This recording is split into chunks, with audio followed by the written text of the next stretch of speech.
안녕하십니까. 반석교회 권두영 목사입니다.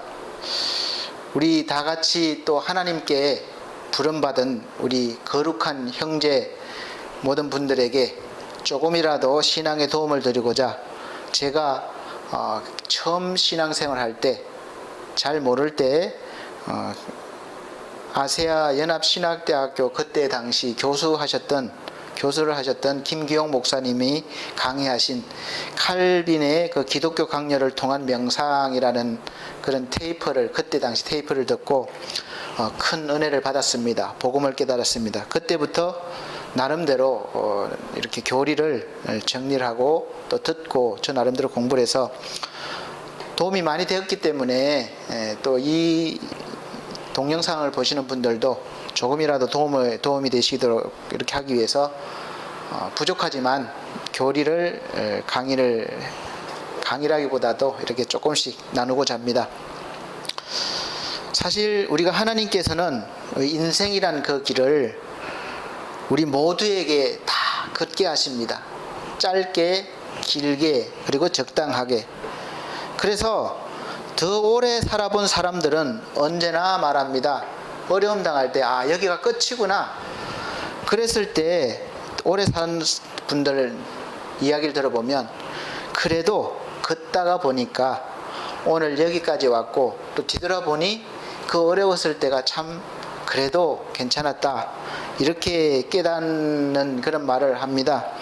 사실 이렇게 깨닫는 것도 하나님의 은혜죠. 많은 분들이, 저를 아는 분들도 그렇고 그런 질문을 많이 받습니다. 하나님이 어디 있습니까?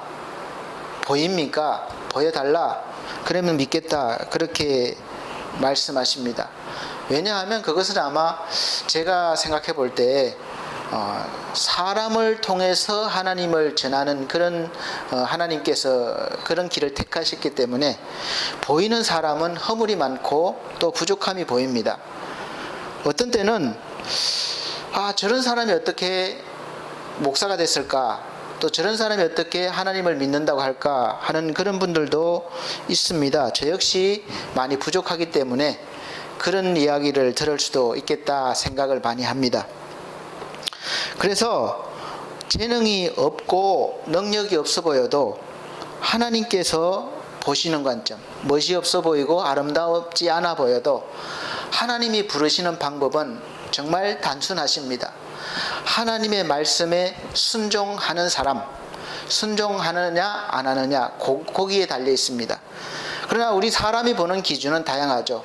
능력 보죠, 재능 보죠, 그리고 그 사람이 가진 외모를 보죠, 백을 보죠. 하여간에 이런 많은 것들을 봐서 판단을 합니다.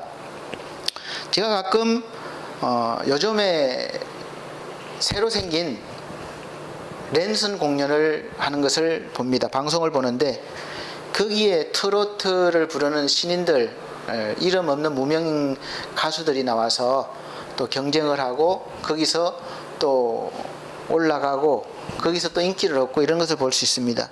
그런데 하나같이 거기에 보면 재능들이 많고 노래를 잘합니다. 그래서 어떤 사람은 잘해도 경쟁에서 떨어지고 그렇게 하는 걸 보는데 그 중에 몇몇 분들은 이런 소감을 말합니다. 여기 서는 자체로 너무 행복했다. 너무 감사하다. 그렇게 말하는 것을 볼 수 있습니다. 그래서 저 역시 마찬가지로 제가 훌륭해서 뛰어나서 이렇게 앞에서 하나님 말씀을 전하는 것이 아니라 하나님께 부름받은 사람으로서 이렇게 말씀을 전할 수 있는 것 자체가 너무 행복하고 감사한 일이기 때문에 서게 된 것입니다. 그래서 기독교 강요를 통한 그런 명상을 통해서 믿음의 성장을 이루시기를 간절히 바라겠습니다. 자, 서로는 많은 사람들이 신앙에 대해서 말하고 가르쳤죠.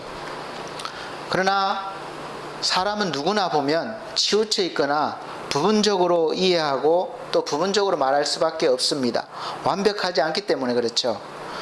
어느 한 면을 극단적으로 강조하면서 다른 교리를 주장하거나 그쪽으로 너무 치우치게 되면 때로는 이단이 되기도 하고 많은 지탄의 대상이 되기도 합니다. 그러나 하나님은 우리가 믿음이라는 신앙을 통해서 어떤 교리나 사상이 아니라 하나님 전체를 누리시기를 원하시는 분이십니다. 부모가 자식이 자기를 다 누리기를 원하지 내가 가지고 있는 일정 한 부분만 원하기를 바라는 부모는 없을 거예요. 내가 이만큼 가지고 있는데 자녀가 요만큼만 가지고 있어 하겠다고 그러면 서운할 겁니다. 마찬가지로 하나님은 너무나 좋으신 분이셔서 하나님을 다 주시면 자신까지도 주시는데 우리가 너무 부족해서 받지를 못하는 거예요. 그래서 어느 한 면에 치우치지 않고 이렇게 확고히 서 있는 분들 중에서 칼빈이라는 이분만한 분도 드뭅니다. 이분은 사실은 교리적으로 이렇게 잘 균형이 잡히는 글을 남겼습니다. 교리를 정했습니다. 그래서 균형 잡힌 신앙을 제공하려고 노력한 것이 보입니다. 그래서 이분은 언제나 글의 초점은 믿음이에요. 신앙. 그 목적은 바로 사람들이 믿고 구원을 얻게 하려는 것이죠. 그래서 신앙은 하나님께서 나를 위해서 무엇을 하셨는지 아는 것부터 이제 출발하는 것이죠. 우리가 내 아내니까 내가 아니까 사랑하는 마음이 가는 것과 똑같습니다. 그래서 먼저 하나님은 우리가 하나님을 어떤 분인지 알고 또 제대로 알고 믿는 지식에서부터 믿음은 출발한다고 보시면 되겠습니다. 우리를 위해서 하신 일들을 먼저 믿고 받아들이면 그 일들이 이루신 일들이 이제 우리에게 믿는 사람들에게 효력을 능력을 발휘하게 됩니다. 이 지식은 그럼 어디서부터 오느냐? 바로 하나님의 말씀으로부터 또 들음으로부터 오게 됩니다. 그래서 이 말씀으로 우리는 세상 사람들이 도저히 알 수 없는 그런 하늘의 음성을 듣게 되는 거죠. 그리고 말씀은 거울 같습니다. 거울 같아서 우리의 신앙이 그 안에서 이제 하나님을 보게 만듭니다. 정말 놀랍지 않습니까? 자, 이 세상에 많은 학문들이 수준 높은 학문들이 있는데 그 어느 책에 어느 학문에 하나님에 대해서 가르쳐주고 또 구원에 대해서 제대로 가르쳐주는 학문이 있습니까? 없어요. 그러므로 성경 말씀은 우리의 신앙을 돕기 위해서 하나님이 특별히 계시를 통해서 기록해 하신 귀중한 생명의 말씀이 되는 것이죠.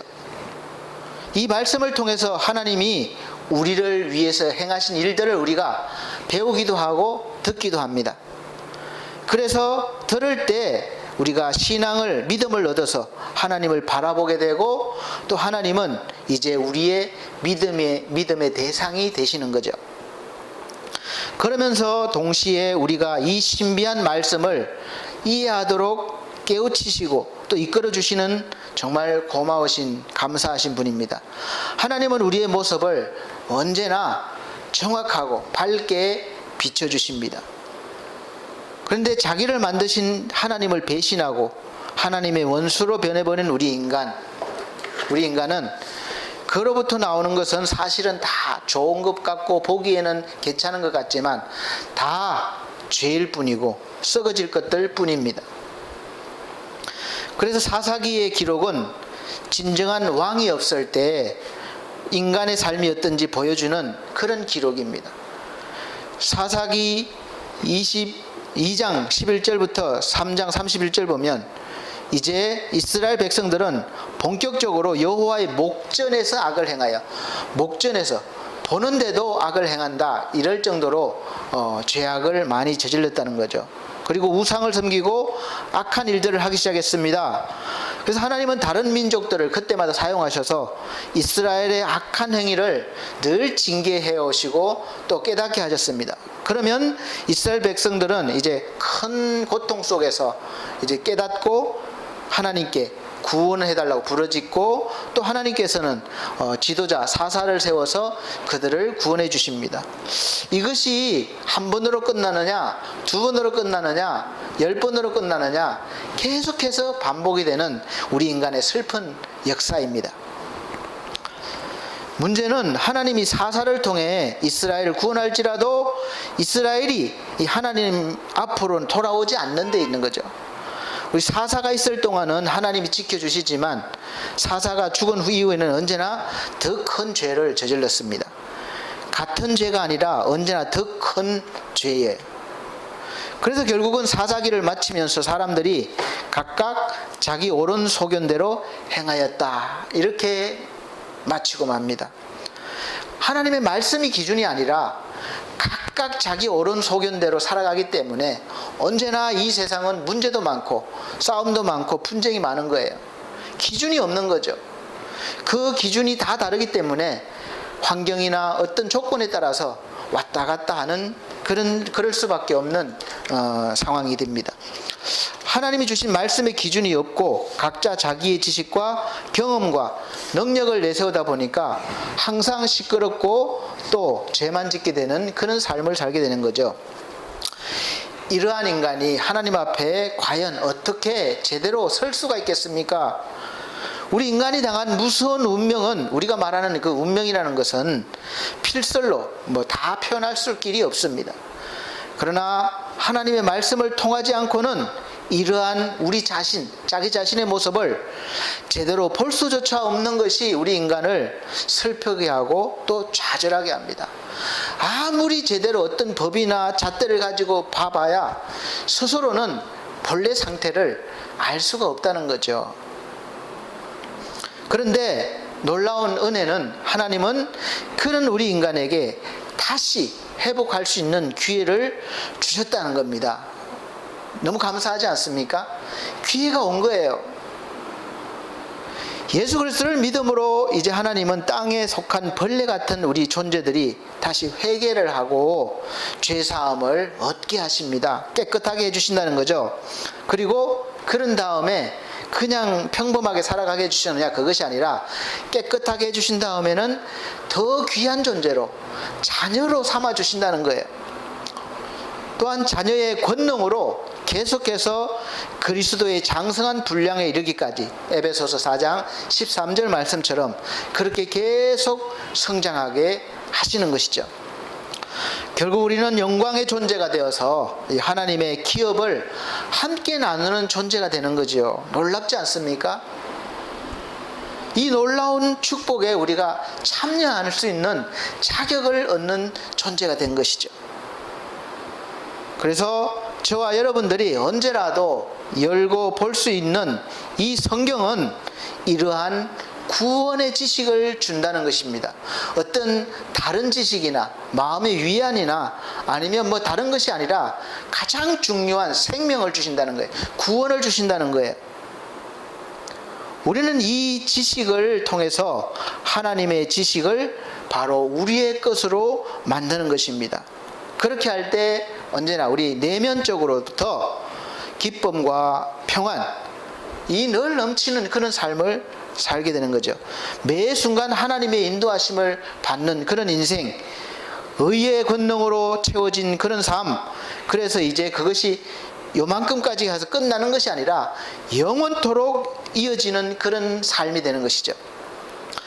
그런 인생, 그런 삶을 얻도록 도우는 것이 바로 교리예요. 특별히 우리 기독교 교리고 또 개인적으로는 기독교 강요라고 생각합니다. 그래서 앞으로 계속해서 짧게 올릴 테니까 관심을 가지시고 우리 사랑하는 성도님들 열심히 또 듣고 배우셔서 또 나름대로 또 더 찾고 노력하셔서 깊은 아주 넓은 신앙의 그런 믿음의 사람으로 우뚝 서시기를 간절히 소원합니다. 감사합니다.